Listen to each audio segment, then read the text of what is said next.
El tema es Hablemos sobre acoso sexual y estarán con nosotros Fernando Olivos, que es el coordinador de la intervención Macholandia, Jimena Salazar, que es antropóloga del Centro de Investigación Interdisciplinaria en Sexualidad, SIDA y Sociedad, y Janet Yaja, que es abogada feminista, ¿no? Entonces, vamos a escuchar todas las cosas que ellos tienen para nosotros y los dejo para que puedan presentarnos. Muchas gracias.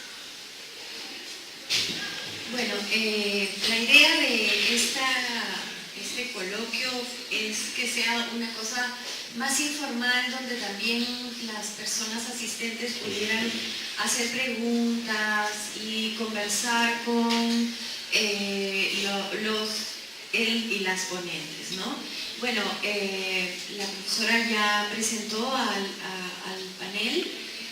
Yo simplemente quería decir que el organizar un panel aquí en la Universidad Cayetano Heredia sobre el tema del acoso sexual nos pareció muy importante en las actuales circunstancias en las que está nuestro país.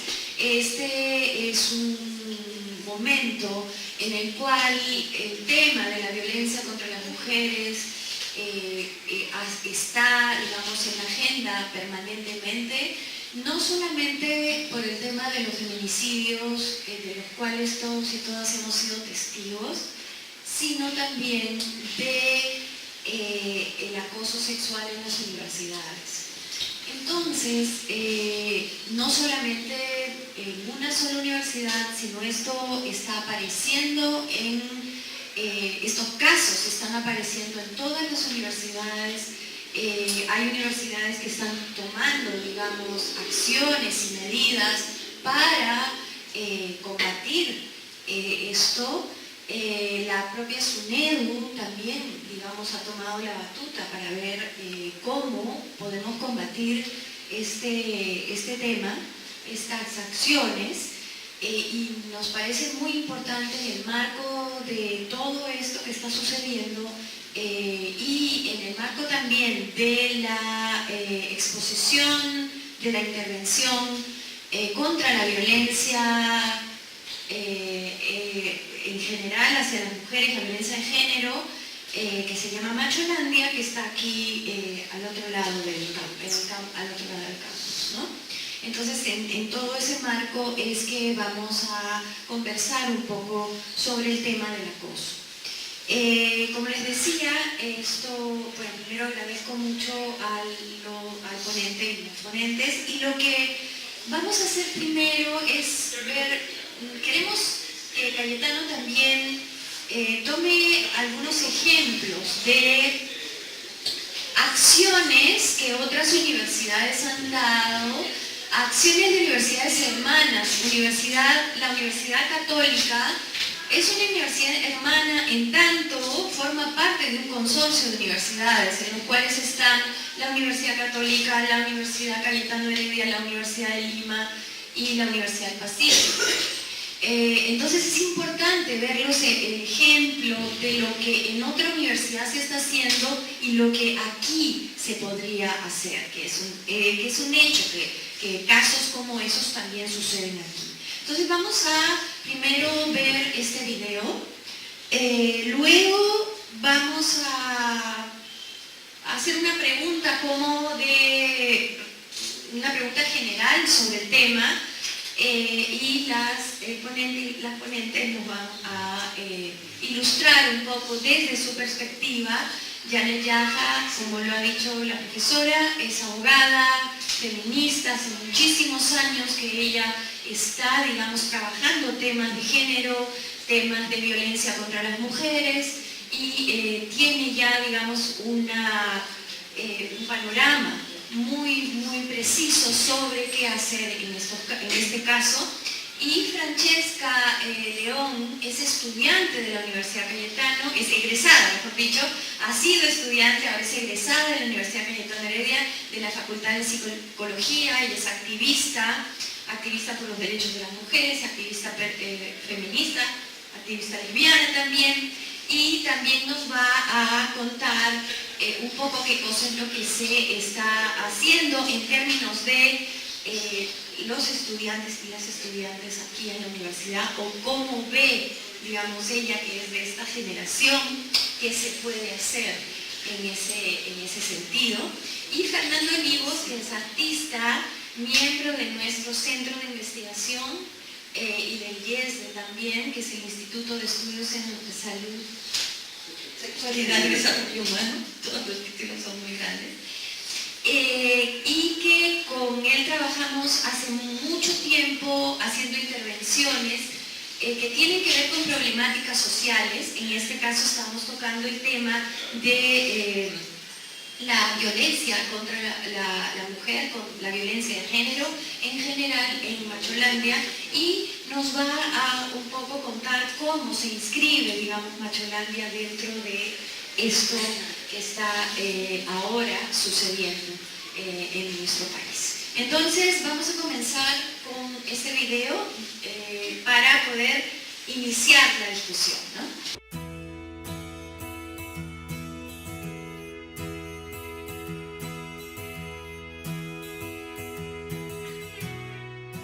El hostigamiento sexual es una forma de violencia que afecta principalmente a las mujeres y que lamentablemente ha sido normalizado y tolerado por muchos años en nuestra sociedad. Conscientes de que esta situación es inadmisible, en el año 2016 nuestra universidad aprobó el Reglamento para la Prevención e Intervención en los casos de hostigamiento sexual aplicable a estudiantes y docentes de la PUC. La Facultad y el Departamento de Derecho rechazan abiertamente estas conductas. Por ello, el presente video tiene como finalidad explicar los conceptos y vías necesarias para denunciar y sancionar este tipo de graves conductas. La intervención en casos de hostigamiento sexual se rige por dos principios. En primer lugar, respeto a los derechos fundamentales, especialmente la dignidad de la persona y el debido proceso. Y en segundo lugar, garantía de confidencialidad y protección a la víctima. ¿Qué es un acto de hostigamiento sexual? Según el Reglamento para la Prevención e Intervención en los casos de hostigamiento sexual, aplicable a estudiantes y docentes de la PUC, es la conducta física o verbal, reiterada, de naturaleza sexual o sexista, no deseada o rechazada.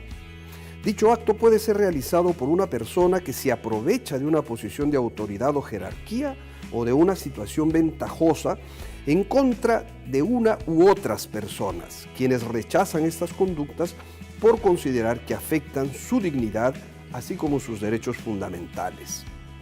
Esto es lo que se conoce como hostigamiento sexual típico o chantaje sexual. Pero el hostigamiento sexual también puede darse con independencia de jerarquía, estamento, grado, cargo, función, nivel remunerativo o situación análoga, creando un clima de intimidación, humillación u hostilidad. Este supuesto recibe el nombre de hostigamiento ambiental y se da entre pares. En el caso de nuestra universidad, se sanciona ambos actos de hostigamiento cuando son cometidos por miembros de nuestra comunidad, tanto dentro como fuera del campus y en redes sociales. Así, por ejemplo, se comete hostigamiento sexual cuando un estudiante amenaza a otro u otra con divulgar fotos suyas de contenido sexual o las comparte, o cuando realiza comentarios de carácter sexual no deseado. También se comete hostigamiento si un docente de nuestra facultad le propone a una estudiante o un estudiante, a través de un mensaje en redes sociales, cenar o tener un encuentro romántico, íntimo o sexual. O si un docente condiciona algún tipo de beneficio a la entrega del número telefónico o a la aceptación en una de sus redes sociales por parte de algún estudiante. ¿Cómo denunciar este tipo de actos cuando son cometidos por docentes, predocentes o estudiantes?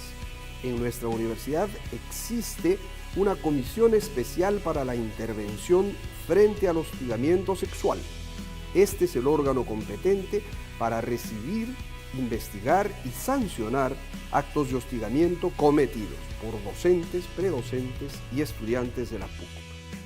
La denuncia puede ser realizada directamente ante la comisión, de forma oral o escrita.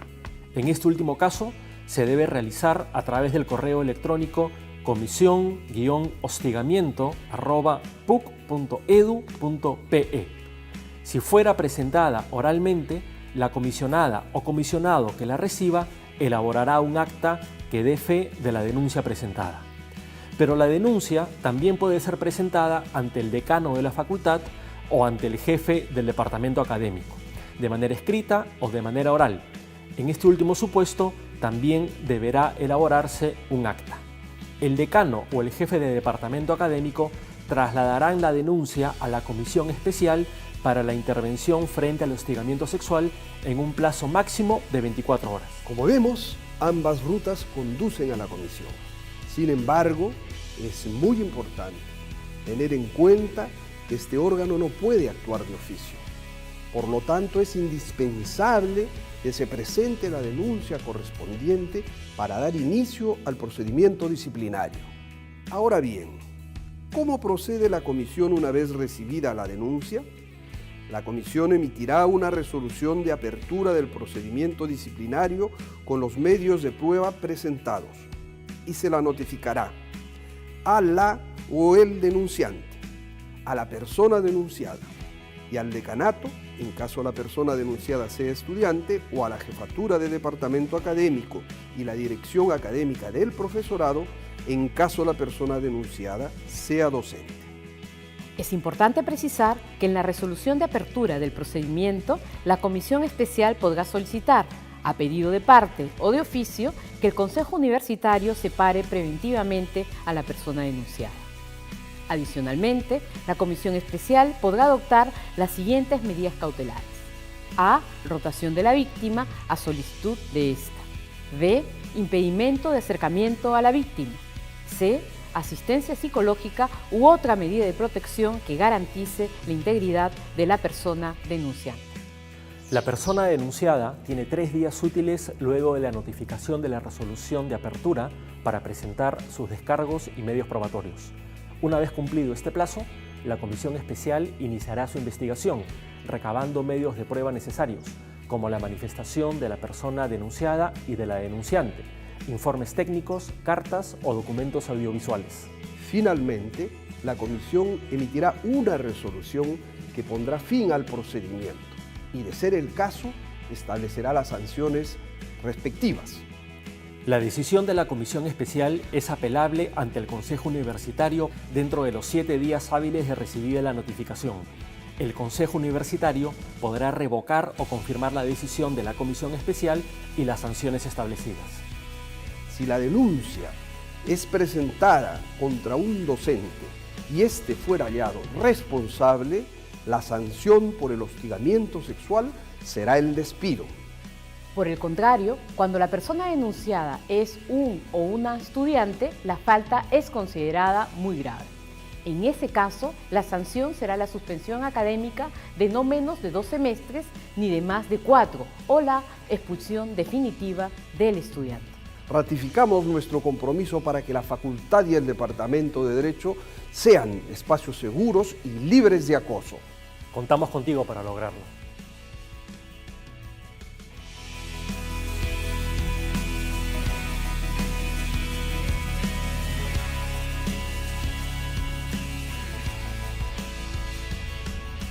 Esto no hubiera sido posible sin la concurrencia de los y las estudiantes, sobre todo, y de los testimonios de las estudiantes que de alguna manera sufrieron acoso en su oportunidad. Entonces es importante decir que no salió de la universidad solamente, sino que salió también por presión de las estudiantes. Por eso es tan importante que exista también un compromiso del estudiantado en cualquiera de las universidades para hacer presión justamente para que las facultades se comprometan en luchar contra el hostigamiento. Bueno, dicho esto, vamos a comenzar un poco con el diálogo y la idea en primer lugar que quería yo preguntar sobre todo a Janet y a Francesca, ¿qué ha pasado? Que de un momento a otro el tema del hostigamiento, del acoso recrudeció en nuestro país, es decir, ha estado silenciado durante años, nadie ha hablado del tema y de repente explota, ¿no? Es un tema de denuncia, es un tema de empoderamiento de las mujeres y una reacción a eso. ¿Cómo ven ustedes este fenómeno que sucede en la actualidad?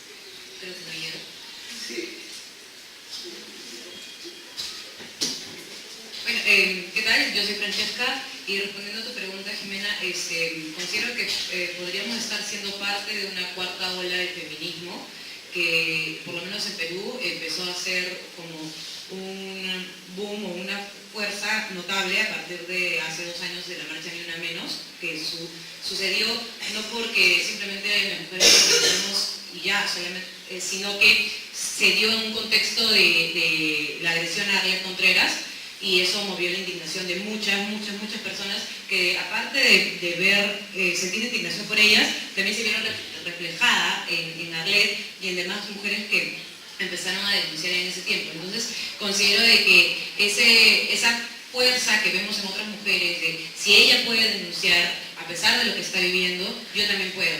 Y eso es como una cadena que termina generando en todas las demás, que nos atrevamos a denunciar, así no nos arrastren del cabello un calato en un hotel, así no sea eso, así sea un simple hostigamiento universitario, igual nos animamos a denunciar.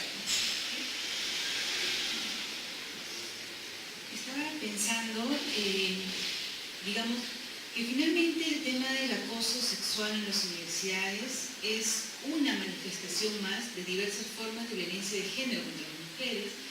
Y más bien creo que sí es interesante reflexionar, más o menos ¿no? ¿Por qué es que en este momento está saliendo el tema del acoso sexual en las universidades? Pero no solamente el tema del acoso sexual, o sea, hay una movida muy fuerte a nivel social respecto en términos de la sensibilización de la violencia de género contra las mujeres.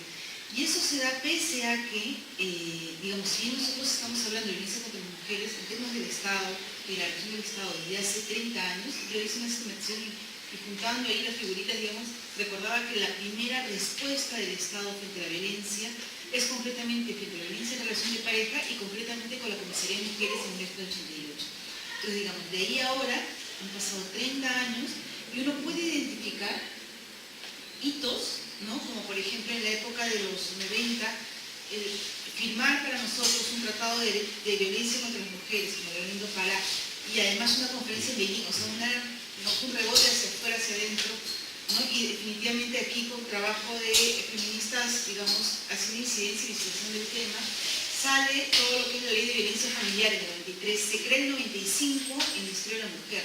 Casi después se crea la Comité de la Mujer. O sea, digamos, hay una serie de cosas que han venido pasando. Nosotros tenemos en este momento el tercer plan nacional contra la violencia de género, ¿no? Como que han sido un preludio para que en este momento se pueda de alguna manera conversar. Porque además sí es bien interesante cuando yo escuchaba aquí al decano y al jefe académico de la Universidad Católica, no diciendo la norma y todo, la norma sobre el hostigamiento sexual es de hace un montón de tiempo. Es del 2003, ¿ya? Es del 2003 y si ustedes leen esa norma, es el hostigamiento sexual fundamentalmente en el centro laboral.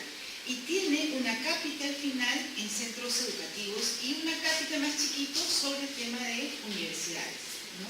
Entonces no es que ahora haya más acoso que antes, porque de hecho, digamos, quienes han estado siguiendo el debate se dan cuenta como un montón de gente dice, a mí también me pasó. Una compañera, una amiga de la universidad me decía a mí la otra vez, porque fulano de tal, que lo denunciaron en tal asamblea, cuando, por ejemplo, ¿no? Nos dijo, nos llevó a su salón y nos dijo a las 2 alumnas, bueno, ahora, después de un robo, le dijo, ahora me dan un besito en la mejilla, ¿no? Entonces las 2 le dieron. En ese momento, o sea, lo cierto es que también vivimos un momento en el que también se visibiliza qué es abuso y qué no es abuso, ¿no? Y cómo es que prácticas que antes eran toleradas, ahora, o sea, toleradas socialmente, no digo que estén bien o que las personas se sentían bien después, porque el impacto de la violencia sexual, ¿no es cierto?, de todas maneras existe. Lo que pasa es de que existe una mayor sensibilización hacia el tema, una menor tolerancia y por lo tanto una mayor agencia para reclamar, ¿no? Entonces es bien interesante lo que está pasando desde mi punto de vista con el tema de hostigamiento sexual en universidades, porque sí parte, coincido, que suele ser una respuesta desde la institucionalidad a demandas de las universitarias y que se relaciona también con una movida que desde mi punto de vista también es reciente, ya es, digamos, yo pienso que es de 2012, 11, 12, que empiezan a generarse grupos dentro de las universidades, claramente, o sea, autodenominación feminista y además con una clara agenda de denuncia e identificación. Creo que la violencia de género, en general, eso pasa en instituciones forzadas también, es como que tienes una alfombra y la levantas y va a salir. Estaba pensando en una encuesta que hicieron en el año 2012, la publicaron en 2013, Nació la Mujer, donde decía que el 59% de estudiantes no había recibido información acerca de hostigamiento sexual. 3 de cada 10 había sido víctima de hostigamiento sexual.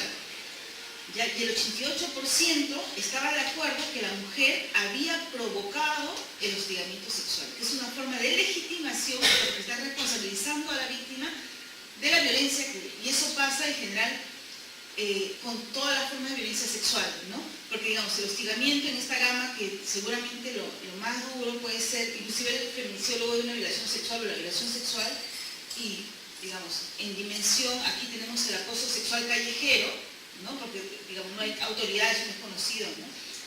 Nosotros tenemos que mirar que todo eso es violencia sexual, porque lo que ataca es de alguna manera tu autonomía sexual, tu libertad sexual, ¿no es cierto? Tiene una función.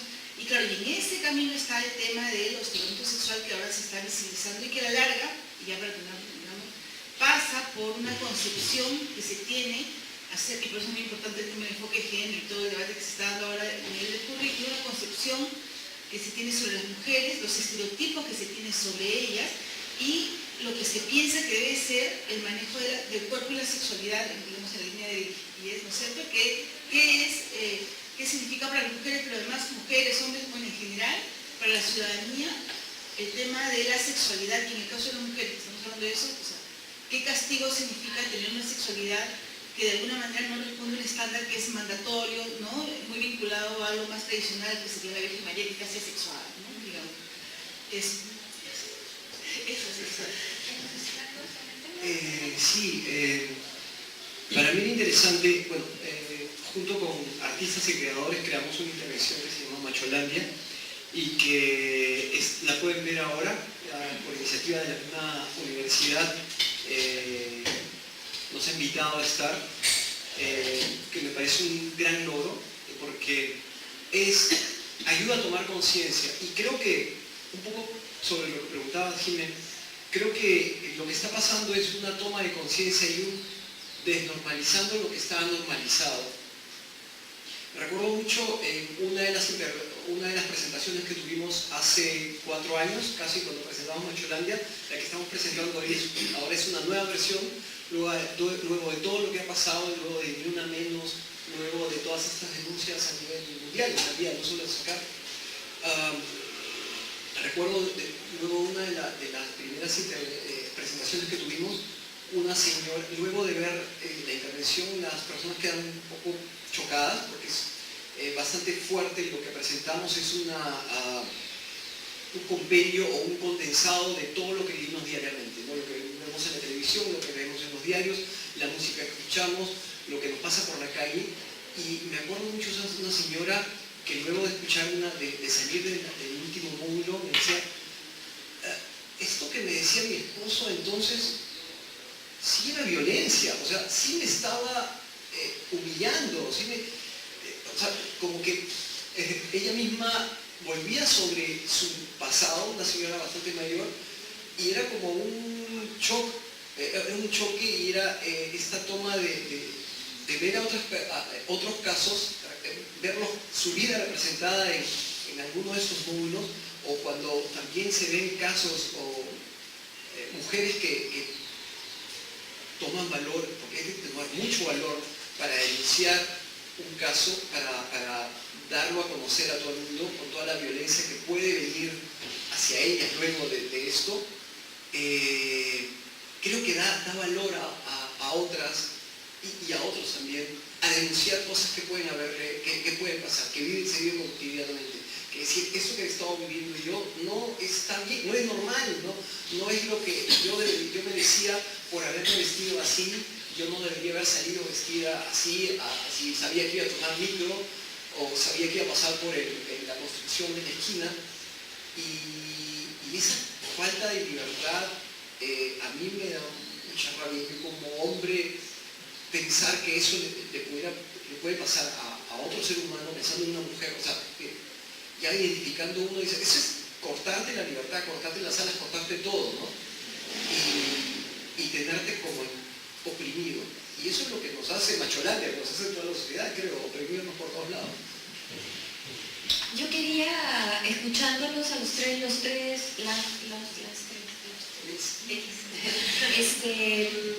han mencionado una palabra que me parece muy importante y que me parece muy importante desmontarla y explicarla.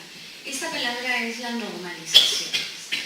Es una palabra muy importante porque tendemos a normalizar muchísimas cosas que no están bien en esta sociedad. Y una de ellas es normalizar determinadas actitudes de personas que están en una relación de poder con nosotros. Seamos nosotras estudiantes, seamos nosotras subalternas en el trabajo, seamos lo que fuera, pero estamos en una situación de poder distinto, menor, digamos, y que hay una tendencia a pensar que las relaciones, algunas cuestiones que tienen que ver con las relaciones entre esas personas son normales y no quieren decir nada y están bien, o no pasó nada, pues solamente le doy un besito en la mejilla o ese tipo de cosas. Entonces yo quisiera que ahondaran un poquito en eso, cuáles son cómo se configura esta normalización en espacios como las universidades, por ejemplo.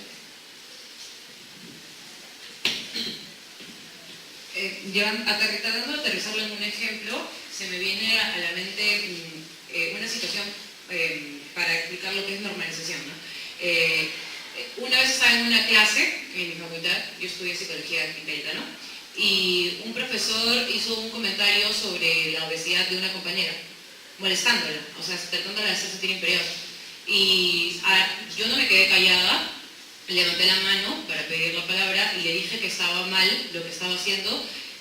Y lo que hicieron mis compañeras, en vez de apoyar o algo así, como, ay, empezó de nuevo. Eso es normalización. Normalizar que los hombres o que las personas que están en una situación de poder superior a la nuestra o nuestros pares hagan comentarios y nosotros quedamos calladas. Y quien está mal es quien dice algo. Estaba pensando que finalmente las universidades son espacios privilegiados, ¿no?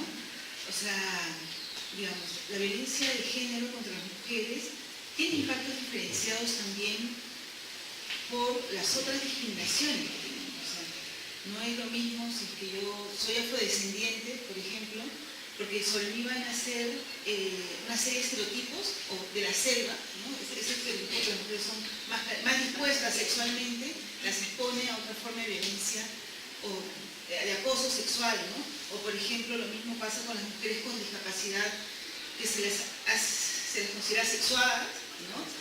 Y no se les da, bueno, también hay diferentes discapacidades, ¿no? Pero en todo caso, por ejemplo, quienes tienen discapacidad cognitiva no se les da educación sexual, además también se asume que son dispuestas sexualmente y se desarrolla una serie de abusos sin darles, además, elementos como para poder distinguir y defenderse, ¿no? Y peor, cuando denuncian nadie les cree, ¿no? Entonces, pensando en esa interseccionalidad de la discriminación y cómo tiene impacto en la violencia y cómo en casos tan concretos como que las selecciones forzadas fueron con mujeres indígenas y no fueron con todas, no, con mujeres indígenas y rurales, ¿no?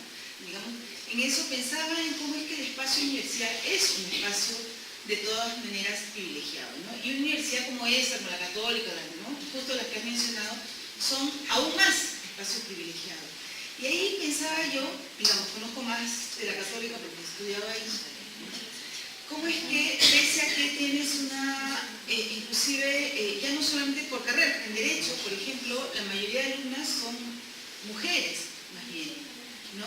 Y de hecho, en no pocas promociones, las mejores alumnas también son mujeres, ¿ya? Y eso no es porque somos más inteligentes o no, sino que también la forma en cómo nos han criado de ser como más metódicas, o sea, podría tener algún tipo de impacto en eso, ¿no? No es que seamos ni más ni menos inteligentes, ahí sabemos de todo, digamos. Sin embargo, cuando uno empieza a mirar, ¿no?, dentro de la universidad, y ahí habría que ver, de repente aquí en la Cayetano ya tienen ustedes, digamos, diferenciado cuántas mujeres, cuántos hombres, por especialidad, porque va a haber un sesgo seguramente también que va a marcar de una especialidad que alumnos mujeres. Pero bueno, por ejemplo en Derecho, que es como mitad-mitad, más mujeres, cuando uno ve quiénes son los profesores contratados, quiénes son los profesores, los honorarios que le llaman, uno empieza a ver un desbalance muy grande respecto a hombres y mujeres, ¿no? Entonces, claro, si es que uno dice, las mujeres son la mitad de la población, las mujeres son igual de inteligentes que los hombres, ¿no es cierto? Y si las mujeres no están en todos los espacios, es porque algo está pasando. Y si eso está pasando en espacios tan privilegiados, como estamos hablando de estas universidades, ¿no es cierto?, te da, digamos, al menos tendría que llamarnos la atención a identificar qué problemáticas estamos teniendo en términos de igualdad de género, ¿ya?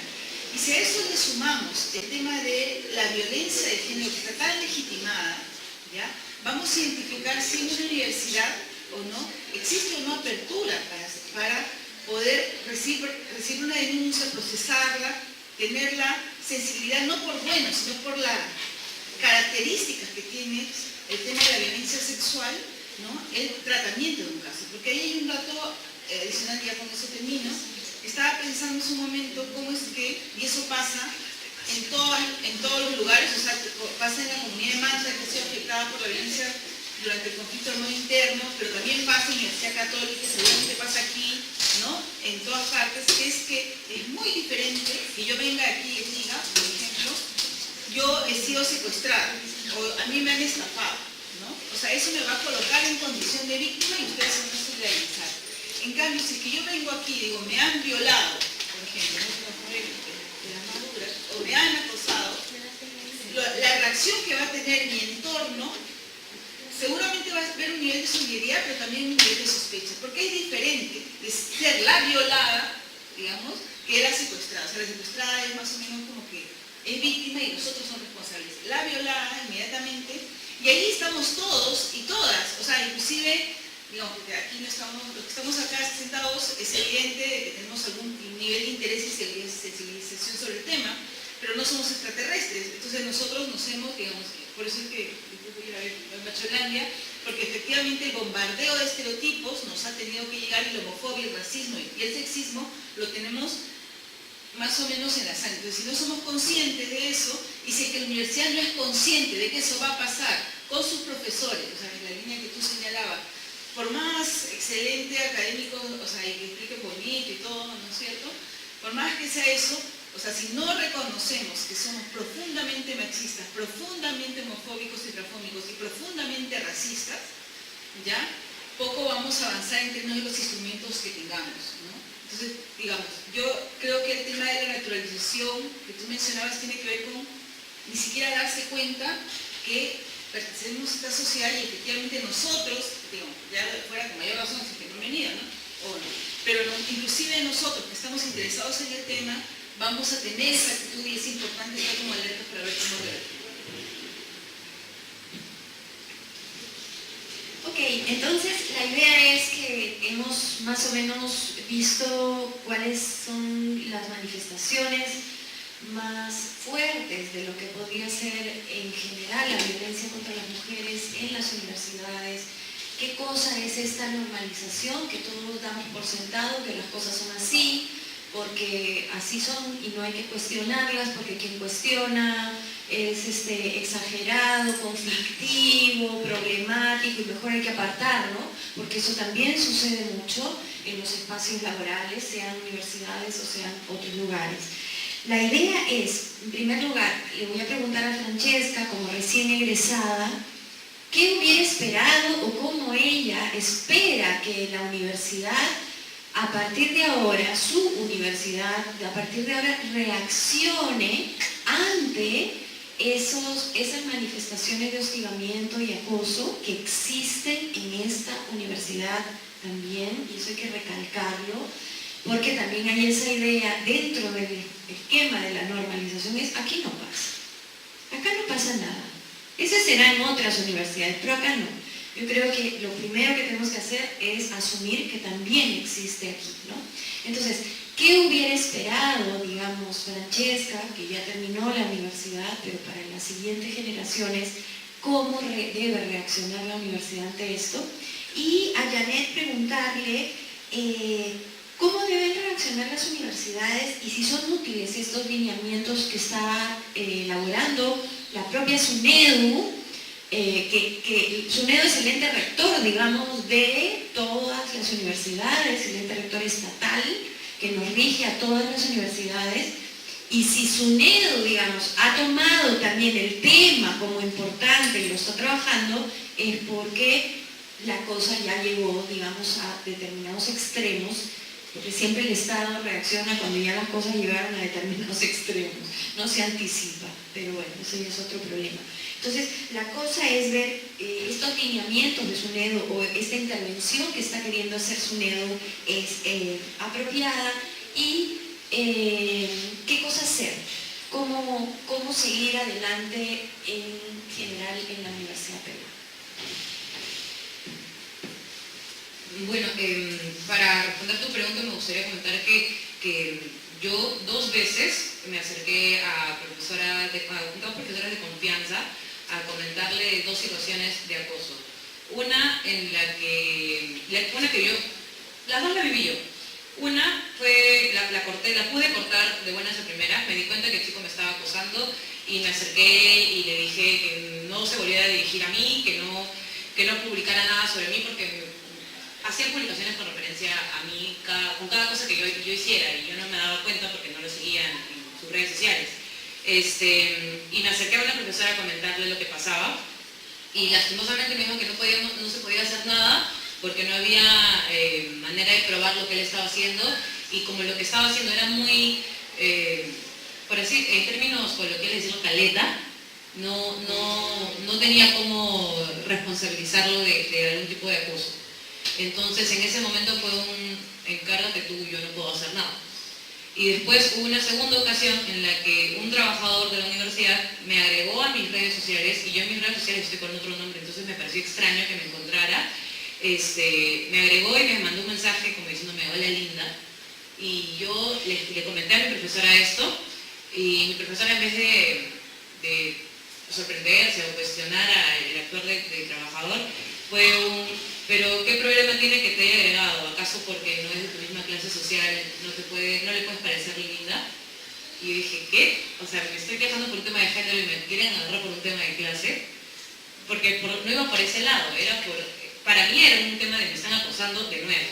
Y estoy recurriendo a otra profesora y de nuevo me responden no puedo ayudarte, o una de las cositas como le trataba de comentar, ¿no?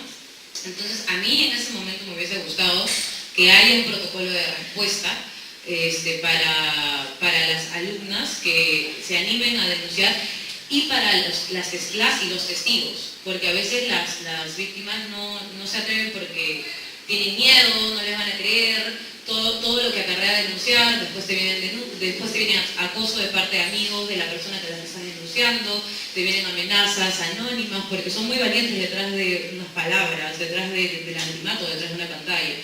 Entonces, eso básicamente, que hay un protocolo de respuesta, no necesariamente igual a la Universidad Católica, de repente podemos tomarlo como referencia y adaptarlo a nuestra realidad, que también, o sea, es sorprendente que esto pase en una universidad en donde las carreras están enfocadas en la salud, en el cuidado de las otras personas, en la empatía, en la solidaridad. Yo recuerdo que en mis primeros días de psicología preguntaban, ¿y ustedes por qué quieren estudiar psicología? Y decían, para ayudar a las demás personas. Y estoy segura que eso también lo dicen en enfermería, lo dicen en medicina, lo dicen en veterinaria, ya sea con los animales. Entonces, ese espíritu de solidaridad que aparentemente tenemos los estudiantes de Cayetano, ¿por qué no se refleja a la hora de que una mujer denuncia? ¿Por qué no se refleja a la hora, ya sea acoso, hostigamiento, violación, tocamientos, sea lo que sea? no se da, hay una solidaridad de la boca para afuera, pareciera en algunas ocasiones. Entonces es un protocolo de respuesta adaptado a nuestra realidad.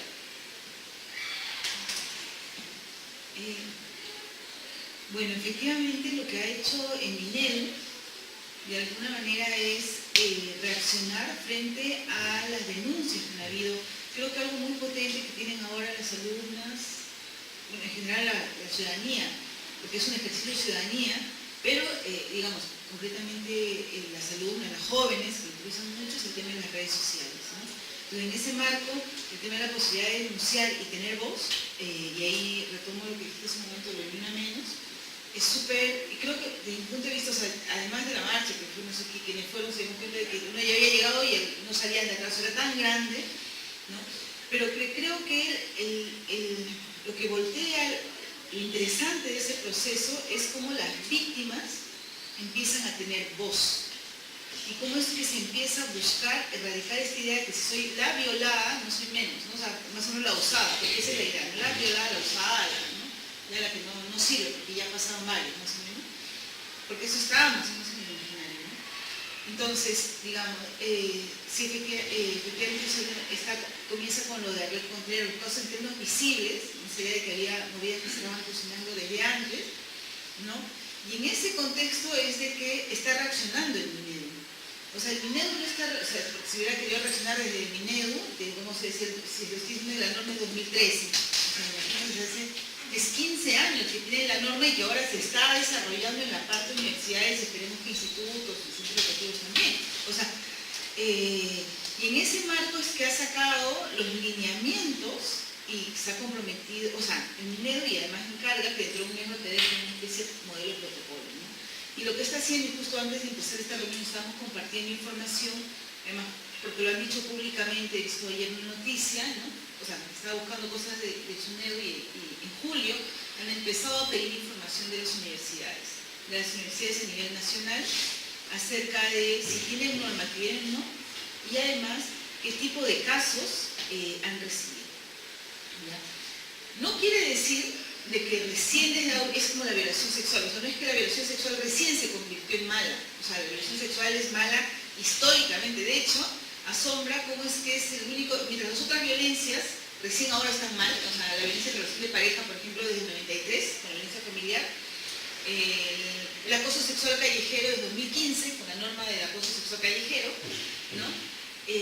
La violación sexual siempre ha estado mal, ¿no? Entonces el hostigamiento sexual también, digamos, normativamente está reconocido en 2013, ¿ya? El asunto es, justo en la línea de naturalización, cómo es que se empieza a desnaturalizar, ¿más bien? Y cómo es que, y ahí retomo todo el tema para violencia sexual, se necesita una mirada específica para abordar esos casos y por eso es importante el protocolo. O sea, seguramente con las normas que se tienen ahora, un caso de hostigamiento sexual debería ser sancionado. O sea, de hecho la ley universitaria establece con claridad que el hostigamiento sexual realizado por profesores y delitos contra la libertad sexual tienen como sanción la destitución. O sea, digamos, eso ya no está, la ley universitaria lo dice, y es más, el tema de la suspensión también viene de la ley. Ahora, la ley tiene dos líneas, nada más de eso, ¿no? Entonces, ahora lo que se quiere es como desarrollar contenidos. Y sí se necesita un nivel de especificidad, ¿ya? Porque, como decía hace un momento, con las normas que se tienen ahora, teóricamente, se podría, o sea, porque no está bien hostigar, ¿no? ¿A quién le parece que está bien? O sea, no, seguro, y en violaciones sexuales que han habido, por ejemplo, en otras universidades, nunca ha estado bien.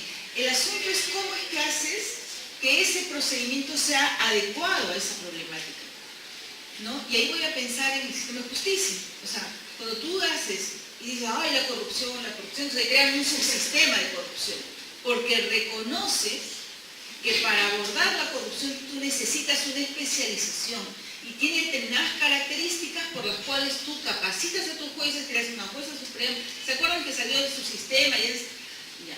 Entonces, lo mismo está pasando ahora en el sistema de justicia con violencia, porque no es cierto que cualquiera puede denunciar. O sea, primero, que ya habíamos dicho hace un momento de que todos tenemos estereotipos. Entonces, ¿cómo vas a manejar esos estereotipos para que las personas que atiendan, o sea, no basta con la buena voluntad? O sea, todos, digamos, no está hecho de buenas personas, ¿ya? Con estereotipos también, ¿no? Entonces, ¿cómo vas a manejar testimonio de la víctima. En los casos de violencia sexual es fundamental porque suele ser la única prueba que existe, que puede ser corroborada, por ejemplo, con evaluaciones psicológicas. Casi nunca va a ser con testigos, ¿no? O sea, quizás lo de las redes sí tienen la foto y eso puede ayudar, pero en general, por ejemplo, en el Poder Judicial en el 2005, y en 2011 se reafirma, se empieza a hablar de cómo valorar el testimonio de la víctima en los casos de violencia sexual. Estoy hablando de procesos penales, ni siquiera administrativos, que su rango de probanza es de menor. O sea, en derecho tú necesitas probar así, casi sin duda en los penales, porque estás jugando con la libertad de la persona. En el ámbito administrativo es menor el nivel de exigencia que se te exige, ¿no? Igual tienes que probar, tampoco es que, ¿no? Entonces, ahí se establecen los criterios por el cual el solo testimonio de la víctima va a revertir la presunción de inocencia del agresor. Ahora, que lo cumplan es otro desafío, ¿ya? Pero digamos, hay un ejercicio de especialización y en ese marco sí es importante el protocolo, porque el protocolo tendría que tomar todas estas características que van en la línea que señalas, ¿no es cierto? O sea, quién va a querer testificar, qué va a hacer, o sea, va a ser, digamos, anónimo. Igual va a haber un debido proceso, el principio de debido proceso implica con que tú vas a garantizar ciertos derechos, o sea, le vas a garantizar derechos también a la persona que está denunciando, ¿no? Entonces, ahí es importante ver cómo es que uno hace un adecuado balance de los derechos del agresor que los tiene, ¿ya? Y los derechos de la víctima, ¿ya? Y cómo es que los derechos del agresor no pueden convertirse en impunidad porque no estás mirando los derechos de la víctima. Entonces, claro, en ese marco es que se necesita o sea, que las personas que ven esos casos de alguna manera sean especializadas, que tengan reglas claras, que sean conscientes de los estereotipos y que hagan un procedimiento donde en un adecuado balance, o sea, se llegue a la justicia, ¿no? Porque ahí quiero, o sea, porque a veces se confunde, ¿no? Yo imagino que aquí no, pero igual siempre es importante señalarlo. O sea, tener enfoque de género no quiere decir que las mujeres sean buenas y santas. O sea, no, o sea, buenas, malas, mienten, ¿no? O sea, hombres, mujeres, todos podemos hacer eso, ¿ya? Tener enfoque de género lo que significa es que tú vas a garantizar que en ese procedimiento de investigación no va a mediatizarse estereotipos que de saque van a anular a la víctima. Estereotipos que van a minimizar, por ejemplo, lo que pasó con lo que tú señalas, o sea, minimiza una actuación, o sea, ¿no? O relativizar, no, mira, te estabas confundiendo, no, pero sí es un buen gesto, o sea, digamos, eso es lo que te garantiza el enfoque de género en este procedimiento. Y además lo que quiere revertir es que, y eso pasa porque existe el estereotipo de que las mujeres mienten. O sea, yo no puedo asegurar que ninguna mujer no miente. O sea, seguramente alguien mentirá, ¿ya? Pero lo que sí puedo señalar es que el estereotipo de que las mujeres mienten ha generado que haya miles de casos de violación sexual, que es mucho más grave inclusive, impunes. ¿Por qué se presume? Entonces, en los mismos estereotipos de violación sexual se arrastra el tema de hostigamiento y acoso sexual, digamos, a toda la gama, porque está en juego el tema de la sexualidad. Y la mujer, y ya con eso cierre, cuando tú manejas más que yo eso, o sea, lo diré, o sea, la mujer puta, digamos, ¿no? O sea, la que ejerce la sexualidad diferente, ya sea porque la ejerce, o porque dicen que la ejerce, o porque la violaron y se asume que ya la ejerce, ¿ya? De pronto se convierte en alguien que no merece justicia y no merece nada. Entonces, ahí entra encolada a todas las víctimas de violencia sexual. Y eso hay que visibilizar. Quería comentar un poco de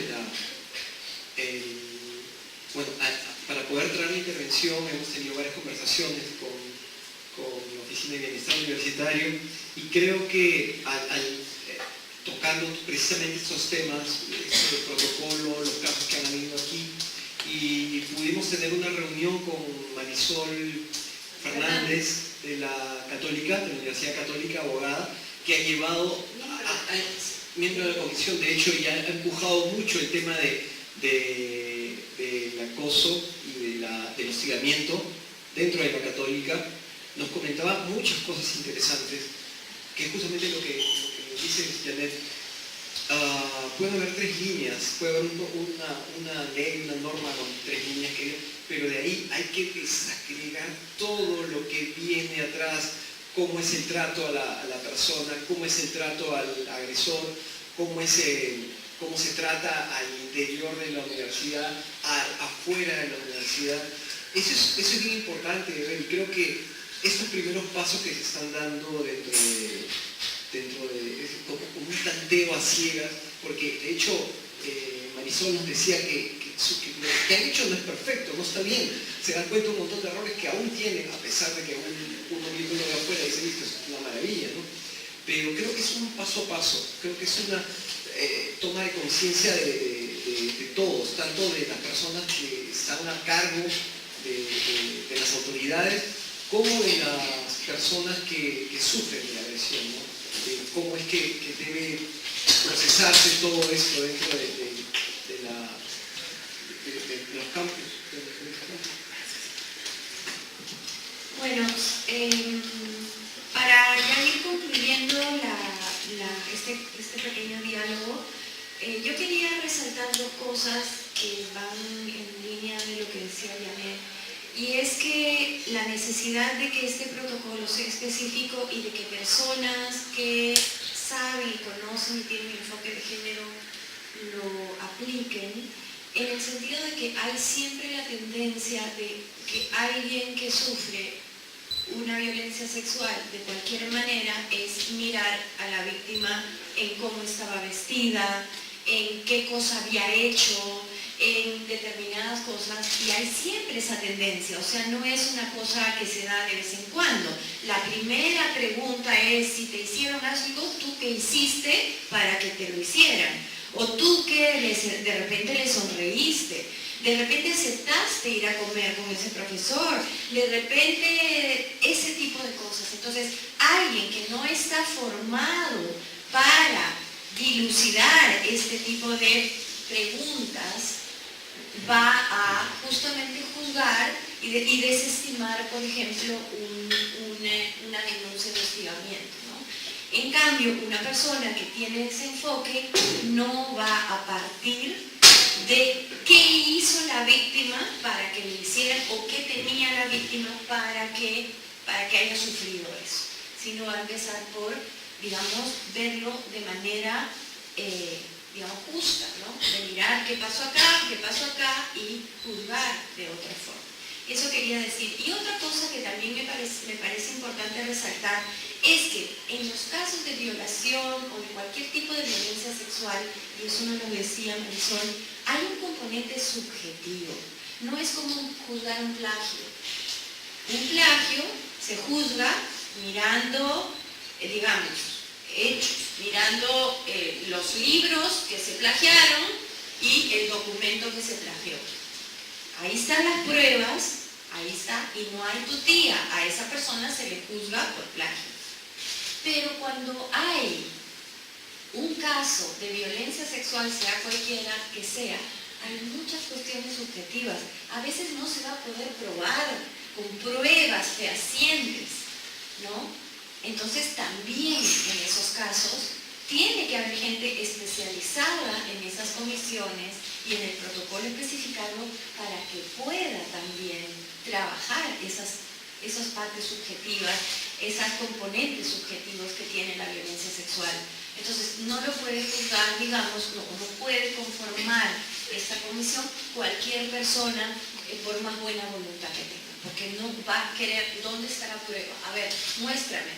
Entonces no va a haber golpe, no va a haber rasguño, no va a haber nada si fue un superior el que me comenzó a acusar y me mandaba mensajes o de otro tipo que no sean digamos, por correo electrónico, lo que fuera, ¿no? Entonces, ahí eso también es muy importante resaltar.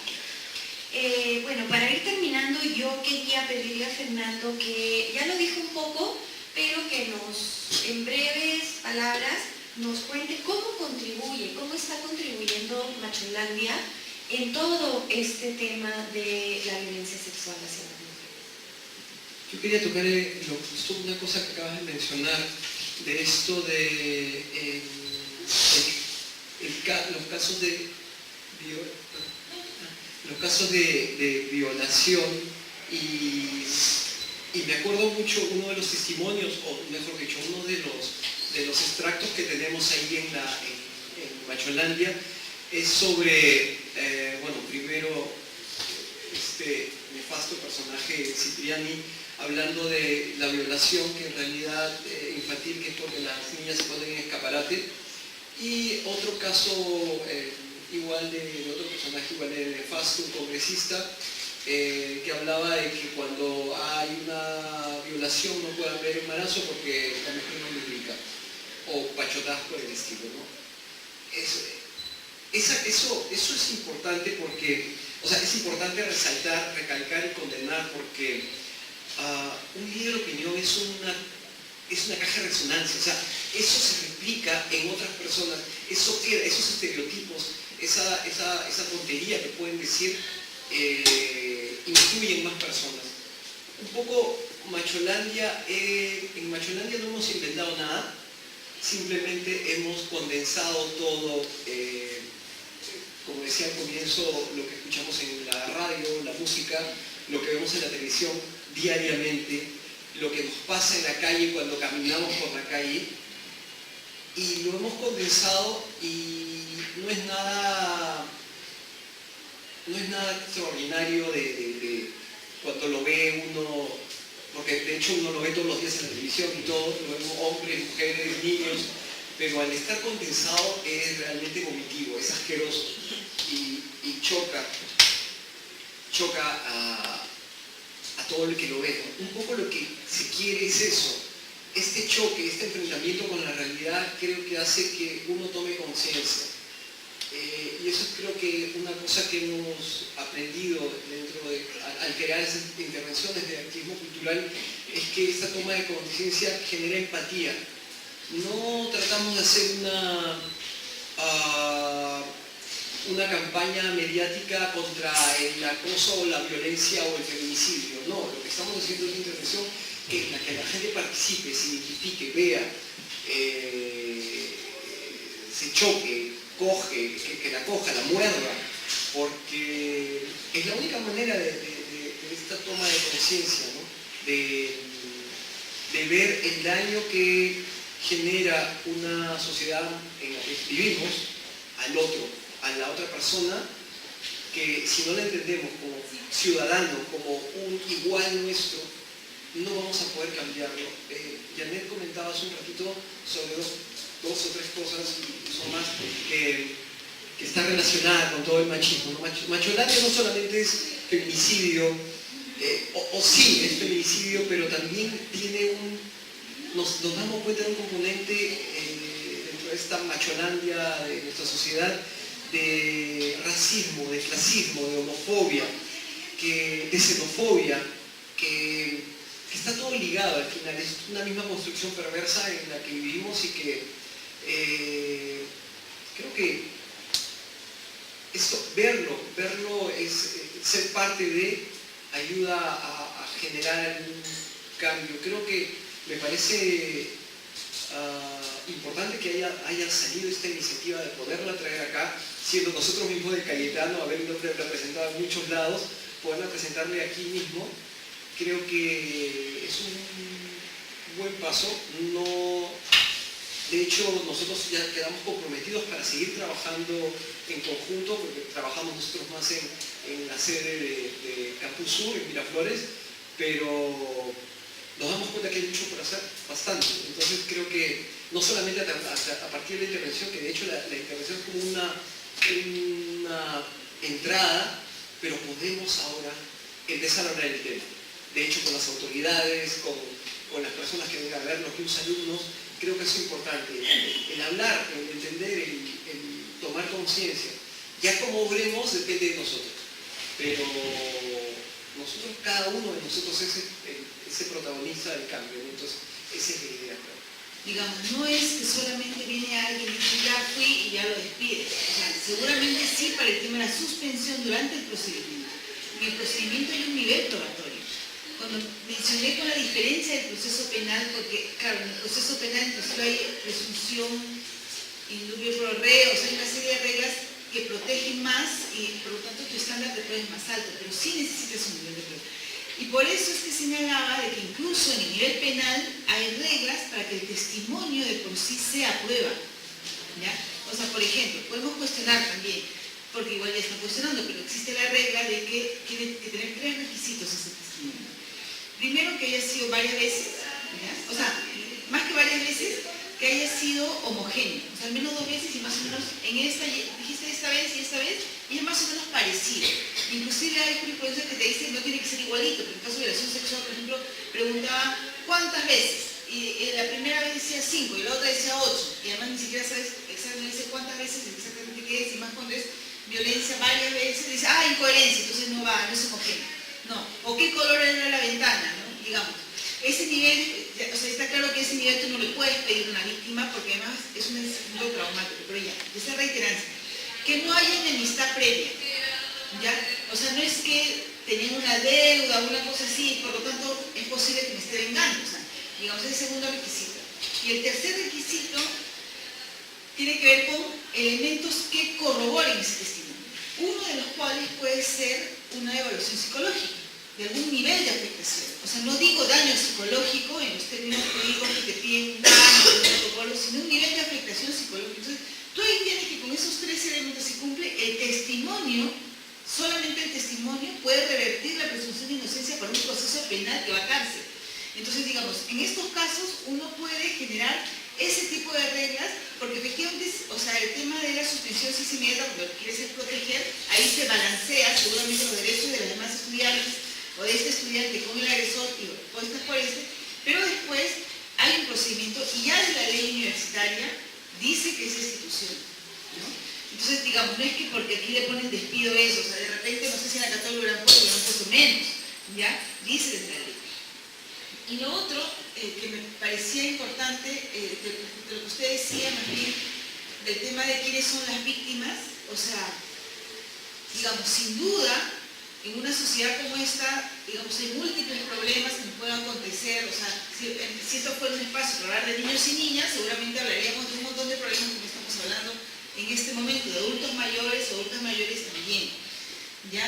Sin embargo, sí no podemos desconocer, porque además la data te dice, ¿ya?, de que la violencia sí tiene, o sea, sí numéricamente afecta más a las mujeres, violencia de determinadas características, como estoy hablando de asesinatos en la calle, sicariato, porque ahí seguramente va a salir el tema de los hombres, y ahí podríamos hablar de las masculinidades más bien, pero el tema de, por ejemplo, concretamente el tema de violencia sexual, sí tiene mayoritariamente víctimas femeninas, e incluso, y hay hombres también evidentemente, los menos, o sea, y uno ve la data de la policía, cómo es que donde más hay hacia hombres es en la niñez, y después va disminuyendo, ¿ya?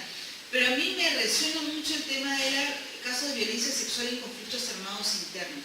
Y cómo es que la violación sexual se utiliza para feminizar al hombre, al enemigo. O sea, ¿cómo lo humillo, lo violo, para hacerlo sentir más o menos mujer? O sea, menos.